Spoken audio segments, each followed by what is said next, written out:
Caminho, Verdade e Vida Francisco Cândido Xavier ditado pelo Espírito Emmanuel. Interpretação dos textos sagrados. Sabendo primeiramente isto, que nenhuma profecia da Escritura é de particular interpretação. Segunda Epístola a Pedro, capítulo 1, versículo 20. Jesus é o caminho, a verdade e a vida. Sua luz imperecível brilha sobre os milênios terrestres, como o Verbo do princípio, penetrando o mundo, há quase 20 séculos.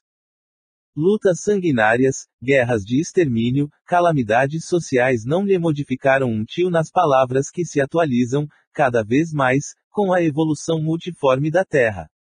Tempestades de sangue e lágrimas nada mais fizeram que avivar-lhes a grandeza. Entretanto, sempre tardios no aproveitamento das oportunidades preciosas, muitas vezes, no curso das existências renovadas, temos desprezado o caminho, indiferentes ante os patrimônios da verdade e da vida. O Senhor, contudo, nunca nos deixou desamparados. Cada dia, reforma os títulos de tolerância para com as nossas dívidas, todavia, é de nosso próprio interesse levantar o padrão da vontade, estabelecer disciplinas para uso pessoal e reeducar a nós mesmos, ao contato do Mestre Divino. Ele é o amigo generoso, mas tantas vezes lhe olvidamos o conselho que somos suscetíveis de atingir obscuras zonas de adiamento indefinível de nossa iluminação interior para a vida eterna. No propósito de valorizar o ensejo de serviço, organizamos este humilde trabalho interpretativo, sem qualquer pretensão à exegese. Concatenamos apenas modesto conjunto de páginas soltas destinadas a meditações comuns. Muitos amigos estranhar-nos-ão talvez a atitude, isolando versículos e conferindo-lhes cor independente do capítulo evangélico a que pertencem. Em certas passagens, extraímos daí somente frases pequeninas, proporcionando-lhes fisionomia especial e, em determinadas circunstâncias, as nossas considerações desvaliosas parecem contrariar as disposições do capítulo em que se inspiram. Assim procedemos, porém, ponderando que, num colar de pérolas, cada qual tem valor específico e que, no imenso conjunto de ensinamentos da Boa Nova, cada conceito do Cristo ou de seus colaboradores diretos adapta-se a determinada situação do espírito, nas estradas da vida.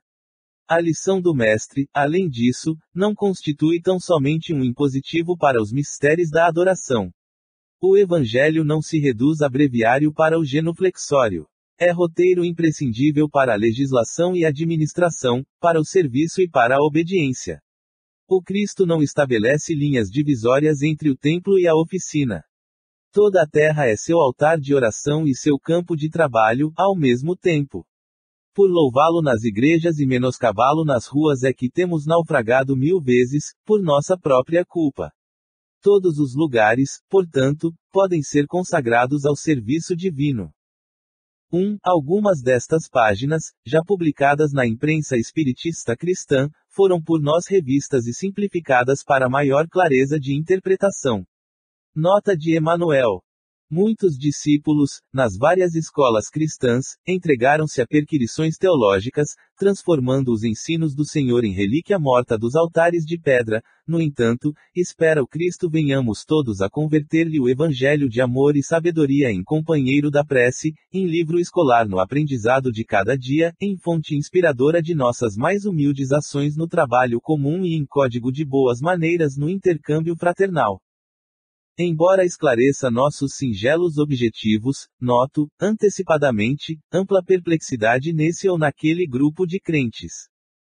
Que fazer? Temos imensas distâncias a vencer no caminho, para adquirir a verdade e a vida na significação integral.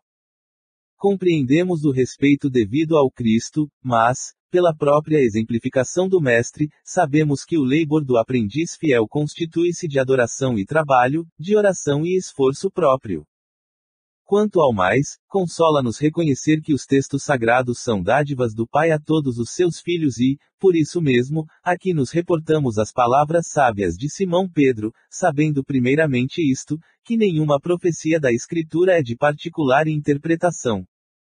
Emanuel Pedro Leopoldo, 2 de setembro de 1948. O tempo. Aquele que faz caso do dia, patrão Senhor o faz. Paulo. Romanos, capítulo 14, versículo 6. A maioria dos homens não percebe ainda os valores infinitos do tempo. Existem efetivamente os que abusam dessa concessão divina. Julgam que a riqueza dos benefícios lhes é devida por Deus. Seria justo, entretanto, interrogá-los quanto ao motivo de semelhante presunção. Constituindo a criação universal patrimônio comum, é razoável que todos gozem as possibilidades da vida, contudo, de modo geral, a criatura não medita na harmonia das circunstâncias que se ajustam na Terra, em favor de seu aperfeiçoamento espiritual.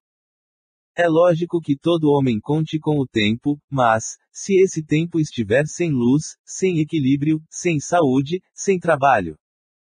Não obstante a oportunidade da indagação, importa considerar que muito raros são aqueles que valorizam o dia, multiplicando-se em toda parte as fileiras dos que procuram aniquilá-lo de qualquer forma. A velha expressão popular, matar o tempo, reflete a inconsciência vulgar, nesse sentido. Nos mais obscuros recantos da terra, há criaturas exterminando possibilidades sagradas. No entanto, um dia de paz, harmonia e iluminação, é muito importante para o concurso humano, na execução das leis divinas. Os interesses imediatistas do mundo clamam que o tempo é dinheiro, para, em seguida, recomeçarem todas as obras incompletas na esteira das reencarnações. Os homens, por isso mesmo, fazem e desfazem, constroem e destroem, aprendem levianamente e recapitulam com dificuldade, na conquista da experiência. Em quase todos os setores de evolução terrestre, vemos o abuso da oportunidade complicando os caminhos da vida, entretanto, desde muitos séculos, o apóstolo nos afirma que o tempo deve ser do Senhor. 2.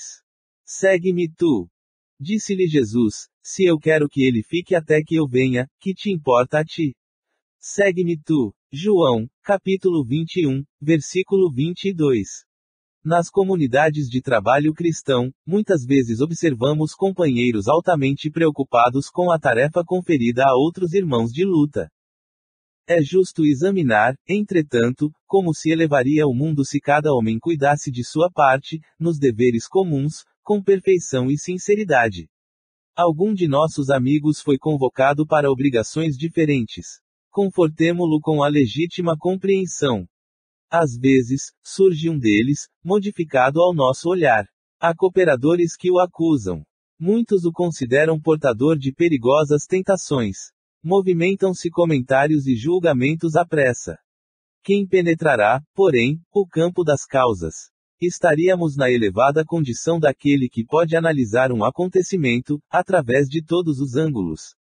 Talvez o que pareça queda ou defecção pode constituir novas resoluções de Jesus, relativamente à redenção do amigo que parece agora distante. O bom pastor permanece vigilante. Prometeu que das ovelhas que o Pai lhe confiou nenhuma se perderá. Convém, desse modo, atendermos com perfeição aos deveres que nos foram deferidos. Cada qual necessita conhecer as obrigações que lhe são próprias. Nesse padrão de conhecimento e atitude, há sempre muito trabalho nobre a realizar. Se um irmão parece desviado aos teus olhos mortais, fez o possível por ouvir as palavras de Jesus ao pescador de Cafarnaum, que te importa a ti? Segue-me tu. 3. Examina-te.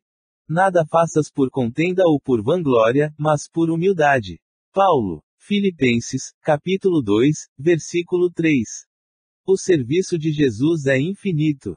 Na sua órbita, há lugar para todas as criaturas e para todas as ideias sadias em sua expressão substancial. Se, na ordem divina, cada árvore produz segundo a sua espécie, no trabalho cristão, cada discípulo contribuirá conforme sua posição evolutiva. A experiência humana não é uma estação de prazer. O homem permanece em função de aprendizado e, nessa tarefa, é razoável que saiba valorizar a oportunidade de aprender, facilitando o mesmo ensejo aos semelhantes. O apóstolo Paulo compreendeu essa verdade, afirmando que nada deveremos fazer por espírito de contenda e vanglória, mas, sim, por ato de humildade. Quando praticares alguma ação que ultrapasse o quadro das obrigações diárias, examina os móveis que a determinaram. Se resultou do desejo injusto de supremacia, se obedeceu somente à disputa desnecessária, cuida de teu coração para que o caminho te seja menos ingrato. Mas se atendeste ao dever, ainda que haja sido interpretado como rigorista e exigente, incompreensivo e infiel, recebe as observações indébitas e passa adiante. Continua trabalhando em teu ministério, recordando que, por servir aos outros, com humildade, sem contendas e vanglórias, Jesus foi tido por imprudente e rebelde, traidor da lei e inimigo do povo, recebendo com a cruz a coroa gloriosa. 4. Trabalho. E Jesus lhes respondeu: Meu Pai obra até agora, e eu trabalho também. João, capítulo 5, versículo 17. Em todos os recantos, observamos criaturas queixosas e insatisfeitas. Quase todas pedem socorro. Raras amam o esforço que lhes foi conferido. A maioria revolta-se contra o gênero de seu trabalho. Os que varrem as ruas querem ser comerciantes, os trabalhadores do campo prefeririam a existência na cidade. O problema, contudo, não é de gênero de tarefa, mas o de compreensão da oportunidade recebida. De modo geral, as queixas, nesse sentido, são filhas da preguiça inconsciente. É o desejo ingênito de conservar o que é inútil e ruinoso, das quedas no pretérito obscuro. Mas Jesus veio arrancar-nos da morte no erro. Trouxe-nos a bênção do trabalho, que é o movimento incessante da vida. Para que saibamos honrar nosso esforço, referiu-se ao Pai que não cessa de servir em sua obra eterna de amor e sabedoria e à sua tarefa própria, cheia de imperecível dedicação à humanidade. Quando te sentires cansado, lembra-te de que Jesus está trabalhando. Começamos ontem nosso humilde labor e o Mestre se esforça por nós, desde quando? 5. Bases. Disse-lhe Pedro: Nunca me lavarás os pés. Respondeu-lhe Jesus: Se eu não te lavar, não tens parte comigo. João, capítulo 13, versículo 8. É natural vejamos, antes de tudo, na resolução do Mestre, ao lavar os pés dos discípulos, uma demonstração sublime de humildade santificante. Primeiramente, é justo examinarmos a interpretação intelectual, adiantando, porém, a análise mais profunda de seus atos divinos. É que, pela mensagem permanente do Evangelho, o Cristo continua lavando os pés de todos os seguidores sinceros de sua doutrina de amor e perdão. O homem costuma viver desinteressado de todas as suas obrigações superiores, muitas vezes aplaudindo o crime e a inconsciência. Todavia, ao contato de Jesus e de seus ensinamentos sublimes, sente que pisará sobre novas bases, enquanto que suas apreciações fundamentais da existência são muito diversas. Alguém proporciona leveza aos seus pés espirituais para que marche de modo diferente nas sendas evolutivas. Tudo se renova e a criatura compreende que não fora essa intervenção maravilhosa e não poderia participar do banquete da vida real. Então, como o apóstolo de Cafarnaum, experimenta novas responsabilidades no caminho e, desejando corresponder à expectativa divina, roga a Jesus lhe lave, não somente os pés, mas também as mãos e a cabeça. 6. Esforço e oração. E, despedida a multidão, subiu ao monte a fim de orar, à parte. E, chegada já a tarde, estava ali só. Mateus, capítulo 14, versículo 23. De vez em quando, surgem grupos religiosos que preconizam o absoluto retiro das lutas humanas para os serviços da oração. Nesse particular, entretanto, o Mestre é sempre a fonte dos ensinamentos vivos. O trabalho e a prece são duas características de sua atividade divina. Jesus nunca se encerrou à distância das criaturas, com o fim de permanecer em contemplação absoluta dos quadros divinos que lhe iluminavam o coração, mas também cultivou a prece em sua altura celestial. Despedida a multidão, terminado o esforço diário, estabelecia a pausa necessária para meditar, à parte, comungando com o Pai, na oração solitária e sublime. Se alguém permanece na Terra, é com o objetivo de alcançar um ponto mais alto, nas expressões evolutivas, pelo trabalho que foi convocado a fazer. E, pela oração, o homem recebe de Deus o auxílio indispensável à santificação da tarefa. Esforço e prece completam-se no todo da atividade espiritual. A criatura que apenas trabalhasse, sem método e sem descanso, acabaria desesperada, em horrível secura do coração. Aquela que apenas se mantivesse genuflexa, estaria ameaçada de sucumbir pela paralisia e ociosidade. A oração ilumina o trabalho, e a ação é como um livro de luz na vida espiritualizada. Cuida de teus deveres porque para isso permaneces no mundo, mas nunca te esqueças desse monte, localizado em teus sentimentos mais nobres, a fim de orares, à parte, recordando o Senhor. 7. Tudo novo. Assim é que, se alguém está em Cristo, nova criatura é, as coisas velhas já passaram, eis que tudo se fez novo. Paulo, segunda Epístola aos Coríntios, capítulo 5, versículo 17. É muito comum observarmos crentes inquietos, utilizando recursos sagrados da oração para que se perpetuem situações injustificáveis tão só porque envolvem certas vantagens imediatas para suas preocupações egoísticas. Semelhante atitude mental constitui resolução muito grave. Cristo ensinou a paciência e a tolerância, mas nunca determinou que seus discípulos estabelecessem acordo com os erros que infelicitam o mundo. Em face dessa decisão, foi à cruz e legou o último testemunho de não violência, mas também de não acomodação com as trevas em que se compraz a maioria das criaturas. Não se engane o crente acerca do caminho que lhe compete. Em Cristo tudo deve ser renovado, o passado delituoso estará morto, as situações de dúvida terão chegado ao fim, as velhas cogitações do homem carnal darão lugar à vida nova em espírito, onde tudo signifique sadia reconstrução para o futuro eterno. É contrassenso valer-se do nome de Jesus para tentar a continuação de antigos erros. Quando notarmos a presença de um crente de boa palavra, mas sem o íntimo renovado, dirigindo-se ao Mestre como um prisioneiro carregado de cadeias, estejamos certos de que esse irmão pode estar à porta do Cristo, pela sinceridade das intenções, no entanto, não conseguiu, ainda, a penetração no santuário de seu amor. 8. Jesus veio, mas aniquilou-se a si mesmo, tomando a forma de servo, fazendo-se semelhante aos homens. Paulo, Filipenses, capítulo 2, versículo 7.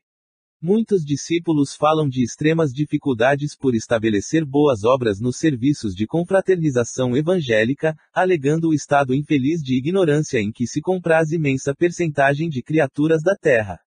Entretanto, tais reclamações não são justas. Para executar sua divina missão de amor, Jesus não contou com a colaboração imediata de espíritos aperfeiçoados e compreensivos e, sim, aniquilou-se a si mesmo, tomando a forma de servo, fazendo-se semelhante aos homens. Não podíamos ir ter com o Salvador, em sua posição sublime, todavia, o Mestre veio até nós, apagando temporariamente a sua auréola de luz, de maneira a beneficiar-nos sem traços de sensacionalismo. O exemplo de Jesus, nesse particular, representa lição demasiado profunda. Ninguém alegue conquistas intelectuais ou sentimentais como razão para desentendimento com os irmãos da terra. Homem algum dos que passaram pelo orbe alcançou as culminâncias do Cristo. No entanto, vemo-lo à mesa dos pecadores, dirigindo-se fraternalmente a meretrizes, ministrando seu derradeiro testemunho entre ladrões. Se teu próximo não pode alçar-se ao plano espiritual em que te encontrás, podes ir ao encontro dele, para o bom serviço da fraternidade e da iluminação, sem aparatos que lhe ofendam a inferioridade. Recorda a demonstração do Mestre Divino. Para vir a nós, aniquilou a si próprio, ingressando no mundo como filho sem berço e ausentando-se do trabalho glorioso, como servo crucificado. 9. Reuniões cristãs. Chegada, pois, à tarde daquele dia, o primeiro da semana, e cerradas as portas da casa onde os discípulos, com medo dos judeus, se tinham ajuntado, chegou Jesus e pôs-se no meio deles e disse-lhes: Paz seja convosco. João, capítulo 20, versículo 19. Desde o dia da ressurreição gloriosa do Cristo, a humanidade terrena foi considerada digna das relações com a espiritualidade. O Deuteronômio proibira terminantemente o intercâmbio com os que houvessem partido pelas portas da sepultura, em vista da necessidade de afastar a mente humana de cogitações prematuras. Entretanto, Jesus, assim como suavizar a antiga lei da justiça inflexível com o perdão de um amor sem limites, aliviou as determinações de Moisés, vindo ao encontro dos discípulos saudosos. Cerradas as portas, para que as vibrações tumultuosas dos adversários gratuitos não perturbassem o coração dos que anelavam o convívio divino, eis que surge o Mestre muito amado, dilatando as esperanças de todos na vida eterna. Desde essa hora inolvidável, estava instituído o movimento de troca, entre o mundo visível e o invisível. A família cristã, em seus vários departamentos, jamais passaria sem o doce alimento de suas reuniões carinhosas e íntimas. Desde então, os discípulos se reuniriam, tanto nos cenáculos de Jerusalém, como nas catacumbas de Roma. E, nos tempos modernos, a essência mais profunda dessas assembleias é sempre a mesma, seja nas igrejas católicas, nos templos protestantes ou nos centros espíritas. O objetivo é um só: procurar a influenciação dos planos superiores, com a diferença de que, nos ambientes espiritistas, a alma pode saciar-se, com mais abundância, em voos mais altos, por se conservar afastada de certos prejuízos do dogmatismo e do sacerdócio organizado. 10. Mediunidade. E nos últimos dias acontecerá, diz o Senhor, que do meu espírito derramarei sobre toda a carne, os vossos filhos e as vossas filhas profetizarão, vossos mancebos terão visões e os vossos velhos sonharão sonhos. Atos, capítulo 2, versículo 17. No dia de Pentecostes, Jerusalém estava repleta de forasteiros. Filhos da Mesopotâmia, da Frígia, da Líbia, do Egito, cretenses, árabes, partos e romanos se aglomeravam na praça extensa, quando os discípulos humildes do Nazareno anunciaram a boa nova, atendendo a cada grupo da multidão em seu idioma particular. Uma onda de surpresa e de alegria invadiu o espírito geral. Não faltaram os cépticos, no divino concerto, atribuindo a loucura e a embriaguez à revelação observada. Simão Pedro destaca-se e esclarece que se trata da luz prometida pelos céus à escuridão da carne. Desde esse dia, as claridades do Pentecostes jorraram sobre o mundo, incessantemente. Até aí, os discípulos eram frágeis e indecisos, mas, dessa hora em diante, quebram as influências do meio, curam os doentes, levantam o espírito dos infortunados, falam aos reis da terra em nome do Senhor. O poder de Jesus se lhes comunicara às energias reduzidas. Estabelecera-se a era da mediunidade, alicerce de todas as realizações do cristianismo, através dos séculos. Contra o seu influxo, trabalham, até hoje, os prejuízos morais que avassalam os caminhos do homem, mas é sobre a mediunidade, gloriosa luz dos céus oferecida às criaturas, no Pentecostes, que se edificam as construções espirituais de todas as comunidades sinceras da doutrina do Cristo e é ainda ela que, dilatada dos apóstolos ao círculo de todos os homens, ressurge no espiritismo cristão, como a alma imortal do cristianismo redivivo. 11. Conforto. Se alguém me serve, siga-me. Jesus. João, capítulo 12, versículo 26. Frequentemente, as organizações religiosas e mormente as espiritistas, na atualidade, estão repletas de pessoas ansiosas por um conforto. De fato, a elevada doutrina dos espíritos é a divina expressão do Consolador prometido. Em suas atividades resplendem caminhos novos para o pensamento humano, cheios de profundas consolações para os dias mais duros. No entanto, é imprescindível ponderar que não será justo querer alguém confortar-se, sem se dar ao trabalho necessário.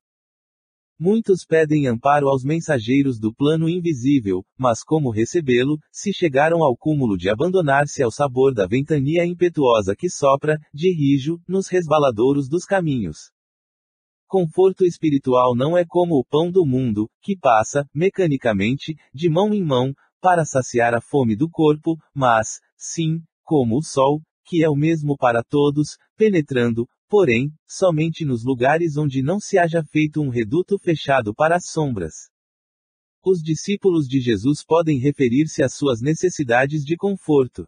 Isso é natural. Todavia, antes disso, necessitam saber se estão servindo ao Mestre e seguindo.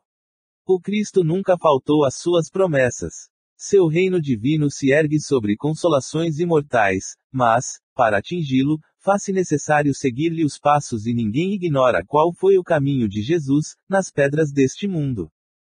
12. Educação no lar. Vós fazeis o que também vistes junto de vosso Pai. Jesus. João, capítulo 8, versículo 38. Preconiza-se na atualidade do mundo uma educação pela liberdade plena dos instintos do homem, olvidando-se, pouco a pouco, os antigos ensinamentos quanto à formação do caráter no lar. A coletividade, porém, cedo ou tarde, será compelida a reajustar seus propósitos. Os pais humanos têm de ser os primeiros mentores da criatura. De sua missão amorosa, decorre a organização do ambiente justo. Meios corrompidos significam maus pais entre os que, a peso de longos sacrifícios, conseguem manter, na invigilância coletiva, a segurança possível contra a desordem ameaçadora. A tarefa doméstica nunca será uma válvula para gozos improdutivos, porque constitui trabalho e cooperação com Deus. O homem ou a mulher que desejam ao mesmo tempo ser pais e gozadores da vida terrestre, estão cegos e terminarão seus loucos esforços, espiritualmente falando, na vala comum da inutilidade. Debalde se improvisarão sociólogos para substituir a educação no lar por sucedâneos abstrusos que envenenam a alma. Só um espírito que haja compreendido a paternidade de Deus, acima de tudo, consegue escapar à lei pela qual os filhos sempre imitarão os pais, ainda quando estes sejam perversos. Ouçamos a palavra do Cristo e, se tendes filhos na terra, guardai a declaração do Mestre, como advertência. 13. Que é a carne? Se vivemos em espírito, andemos também em espírito. Paulo. Gálatas, capítulo 5, versículo 25. Quase sempre, quando se fala de espiritualidade, apresentam-se muitas pessoas que se queixam das exigências da carne. É verdade que os apóstolos muitas vezes falaram de concupiscências da carne, de seus criminosos impulsos e nocivos desejos. Nós mesmos, frequentemente, nos sentimos na necessidade de aproveitar o símbolo para tornar mais acessíveis as lições do Evangelho. O próprio Mestre figurou que o espírito, como elemento divino, é forte, mas que a carne, como expressão humana, é fraca. Entretanto, que é a carne? Cada personalidade espiritual tem o seu corpo fluídico e ainda não percebestes, porventura, que a carne é um composto de fluidos condensados.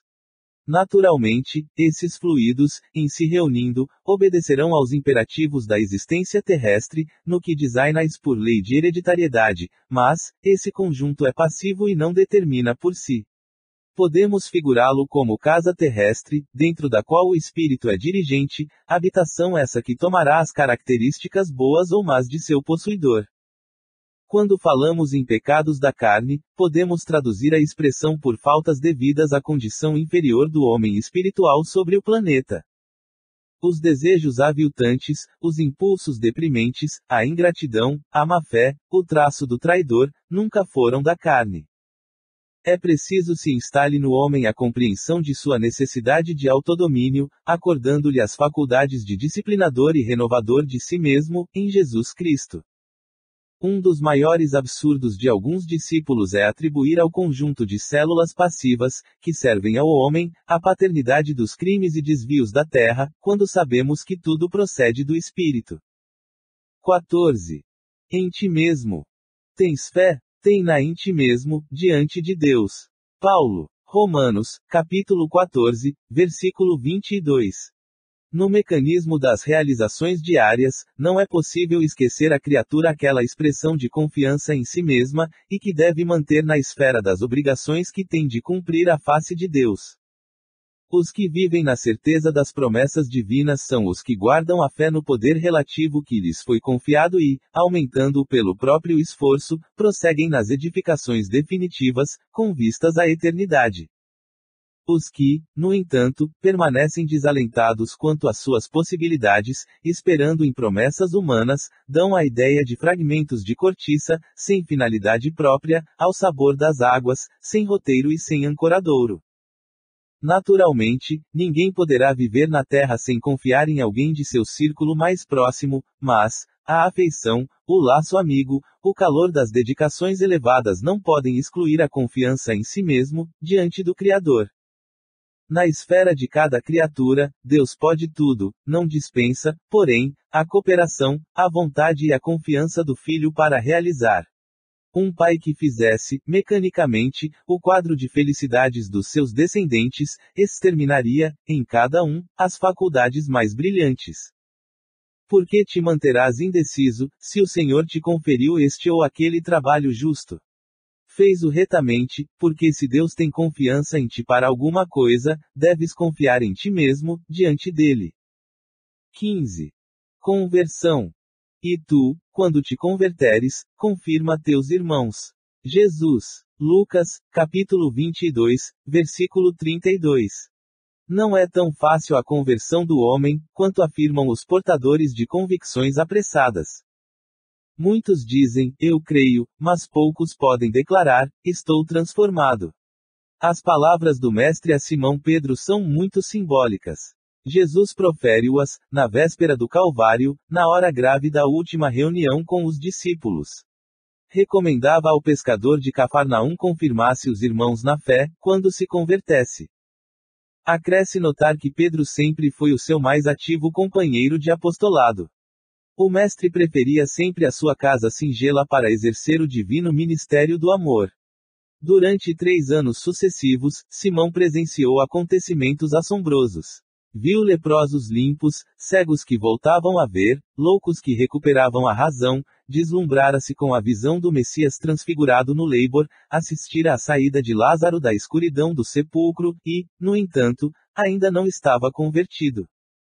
Seriam necessários os trabalhos imensos de Jerusalém, os sacrifícios pessoais, as lutas enormes consigo mesmo, para que pudesse converter-se ao Evangelho e dar testemunho do Cristo aos seus irmãos. Não será por se maravilhar tua alma, ante as revelações espirituais, que estarás convertido e transformado para Jesus. Simão Pedro presenciou essas revelações com o próprio Messias e custou muito a obter esses títulos. Trabalhemos, portanto, por nos convertermos. Somente nessas condições, estaremos habilitados para o testemunho. 16. Endireitai os caminhos. Endireitai o caminho do Senhor, como disse o profeta Isaías. João Batista. João, capítulo 1, versículo 23. A exortação do precursor permanece no ar, convocando os homens de boa vontade à regeneração das estradas comuns. Em todos os tempos, observamos criaturas que se candidatam à fé, que anseiam pelos benefícios do Cristo. Clamam pela sua paz, pela presença divina e, por vezes, após transformarem os melhores sentimentos em inquietação injusta, acabam desanimadas e vencidas. Onde está Jesus que não lhes veio ao encontro dos rogos sucessivos? Em que esfera longínqua permanecerá o Senhor, distante de suas amarguras? Não compreendem que, através de mensageiros generosos do seu amor, o Cristo se encontra, em cada dia, ao lado de todos os discípulos sinceros. Falta-lhes dedicação ao bem de si mesmos. Correm ao encalço do Mestre Divino, desatentos ao conselho de João, endireitai os caminhos. Para que alguém sinta a influência santificadora do Cristo, é preciso retificar a estrada em que tem vivido. Muitos choram em veredas do crime, lamentam-se nos resvaladouros do erro sistemático, invocam os céus sem o desapego às paixões avassaladoras do campo material. Em tais condições, não é justo dirigir-se a alma ao Salvador, que aceitou a humilhação e a cruz sem queixas de qualquer natureza. Se queres que Jesus venha santificar as tuas atividades, endireita os caminhos da existência, regenera os teus impulsos. Desfaze as sombras que te rodeiam e senti-lo-ás, ao teu lado, com a sua bênção. 17. Por Cristo. E se te fez algum dano, ou te deve alguma coisa, põe isso à minha conta. Paulo. Filimon, capítulo 1, versículo 18. Enviando Onésimo a Filémon, Paulo, nas suas expressões inspiradas e felizes, recomendava ao amigo lançasse ao seu débito quanto lhe era devido pelo portador. Afeiçoemos a exortação às nossas necessidades próprias. Em cada novo dia de luta, passamos a ser maiores devedores do Cristo. Se tudo nos corre dificilmente, é de Jesus que nos chegam as providências justas. Se tudo se desenvolve retamente, é por seu amor que utilizamos as dádivas da vida e é, em seu nome, que distribuímos esperanças e consolações. Estamos empenhados à sua inesgotável misericórdia. Somos dele e nessa circunstância reside nosso título mais alto. Porque, então, o pessimismo e o desespero, quando a calúnia ou a ingratidão nos ataquem de rijo, trazendo-nos a possibilidade de mais vasta ascensão. Se estamos totalmente empenhados ao amor infinito do Mestre, não será razoável compreendermos pelo menos alguma particularidade de nossa dívida imensa, dispondo-nos a aceitar pequenina parcela de sofrimento, em memória de seu nome, junto de nossos irmãos da terra, que são seus tutelados igualmente. Devemos refletir que quando falamos em paz, em felicidade, em vida superior, agimos no campo da confiança, prometendo por conta do Cristo, porquanto só Ele tem para dar em abundância. Em vista disso, caso sintas que alguém se converteu em devedor de tua alma, não te entregues a preocupações inúteis, porque o Cristo é também teu credor e deves colocar os danos do caminho em sua conta divina, passando adiante. 18. Purificação íntima. Alimpai as mãos, pecadores, e, vós de duplo ânimo, purificai os corações. Tiago, capítulo 4, versículo 8. Cada homem tem a vida exterior, conhecida e analisada pelos que o rodeiam, e a vida íntima da qual somente ele próprio poderá fornecer o testemunho. O mundo interior é a fonte de todos os princípios bons ou maus e todas as expressões exteriores guardam aí os seus fundamentos. Em regra geral, todos somos portadores de graves deficiências íntimas, necessitadas de retificação. Mas o trabalho de purificar não é tão simples quanto parece. Será muito fácil ao homem confessar a aceitação de verdades religiosas, operar a adesão verbal a ideologias edificantes. Outra coisa, porém, é realizar a obra da elevação de si mesmo, valendo-se da autodisciplina, da compreensão fraternal e do espírito de sacrifício. O apóstolo Tiago entendia perfeitamente a gravidade do assunto e aconselhava aos discípulos a limpassem as mãos, isto é, retificassem as atividades do plano exterior, renovassem suas ações ao olhar de todos, apelando para que se efetuasse, igualmente, a purificação do sentimento, no recinto sagrado da consciência, apenas conhecido pelo aprendiz, na soledade indevassável de seus pensamentos. O companheiro valoroso do Cristo, contudo, não se esqueceu de afirmar que isso é trabalho para os de duplo ânimo, porque semelhante renovação jamais se fará tão somente à custa de palavras brilhantes. 19. Na propaganda. E dir-vos-ão, ei-lo aqui, ou, ei-lo ali, não vades, nem os sigais. Jesus. Lucas, capítulo 17, versículo 23. As exortações do Mestre aos discípulos são muito precisas para provocarem qualquer incerteza ou indecisão. Quando tantas expressões sectárias requisitam o Cristo para os seus desmandos intelectuais, é justo que os aprendizes novos, na luz do Consolador, meditem a elevada significação deste versículo de Lucas. Na propaganda genuinamente cristã não basta dizer onde está o Senhor. Indispensável é mostrá-lo na própria exemplificação. Muitos percorrem templos e altares, procurando Jesus. Mudar de crença religiosa pode ser modificação de caminho, mas pode ser também continuidade de perturbação. Torna-se necessário encontrar o Cristo no santuário interior.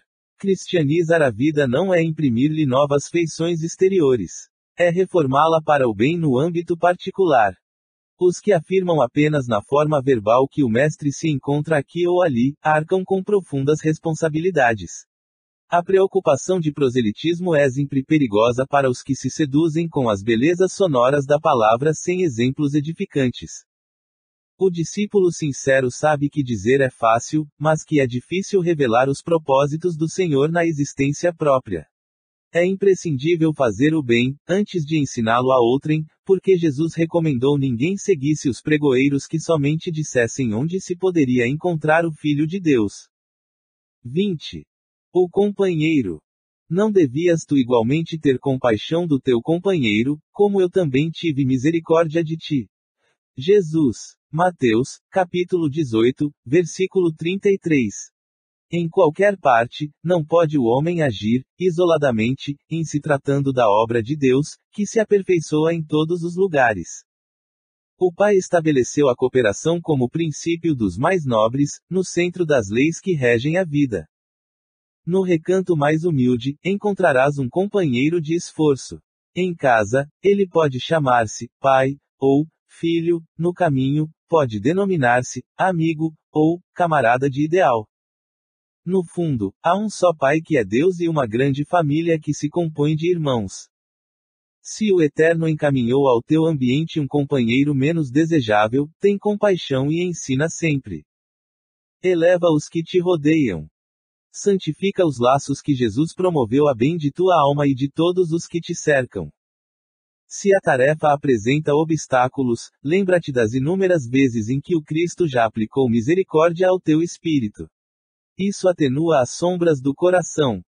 Observa em cada companheiro de luta ou do dia uma bênção e uma oportunidade de atender ao programa divino, acerca de tua existência.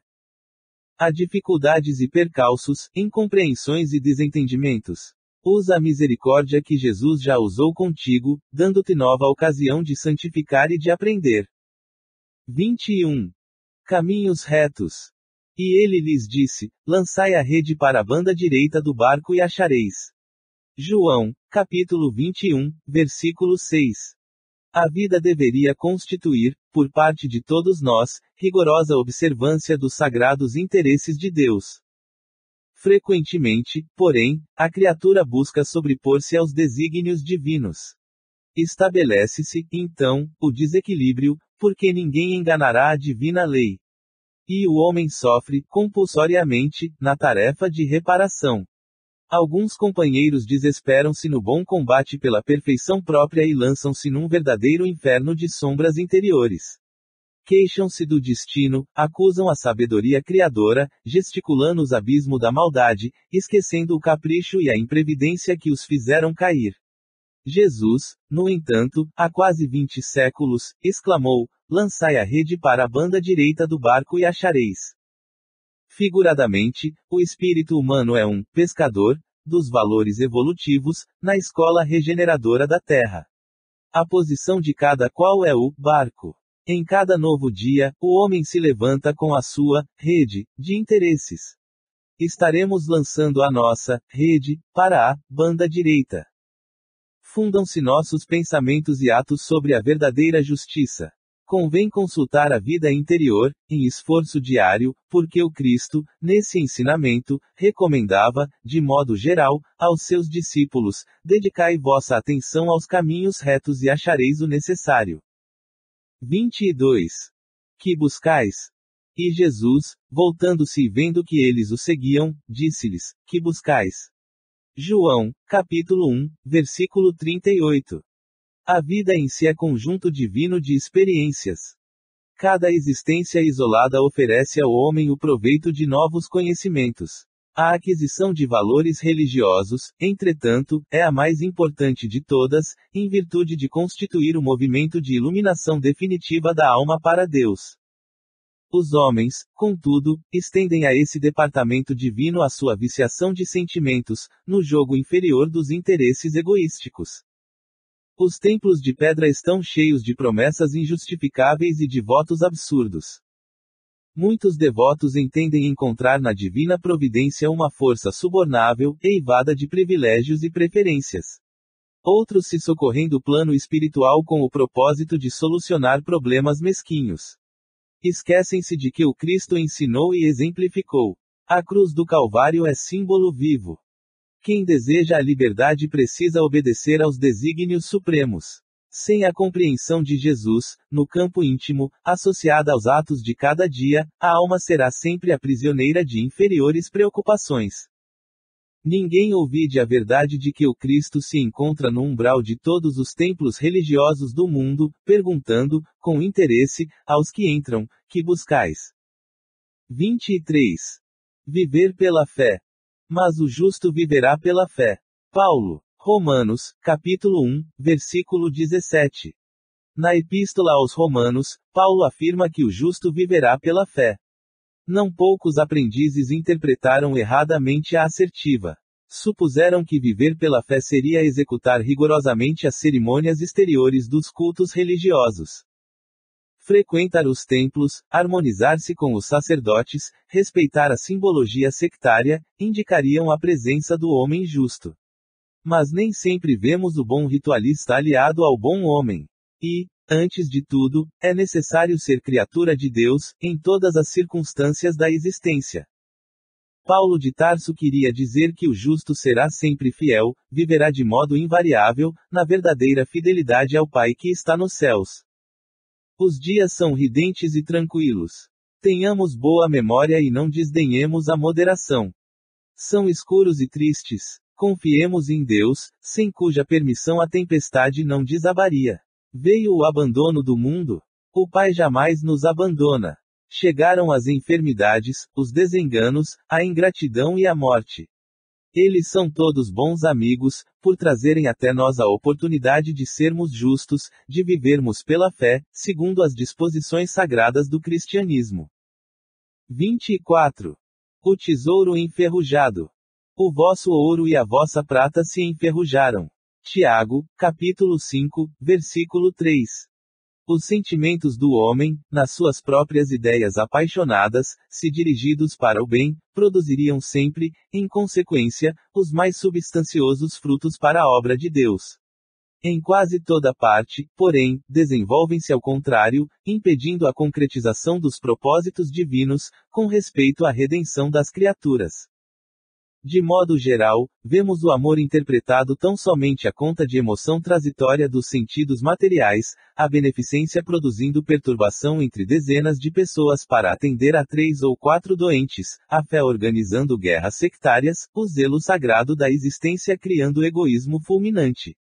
Aqui, o perdão fala de dificuldades para expressar-se, ali, a humildade pede a admiração dos outros. Todos os sentimentos que nos foram conferidos por Deus são sagrados.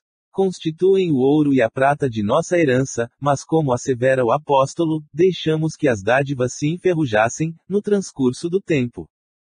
Faz-se necessário trabalhemos, afanosamente, por eliminar a ferrugem, que nos atacou os tesouros do Espírito.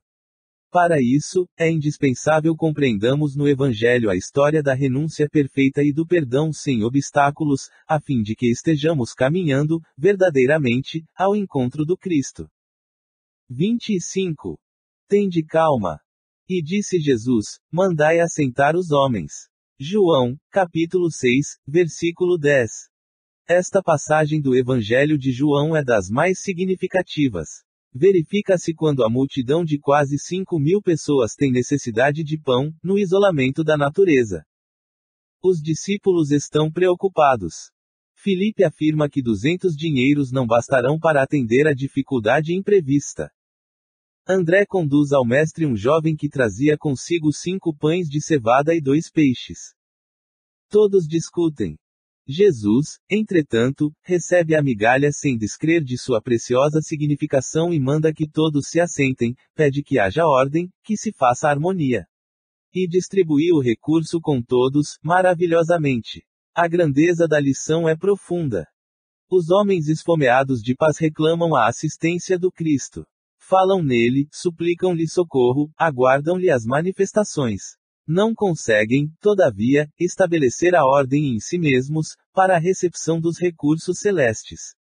Misturam Jesus com as suas imprecações, suas ansiedades loucas e seus desejos criminosos.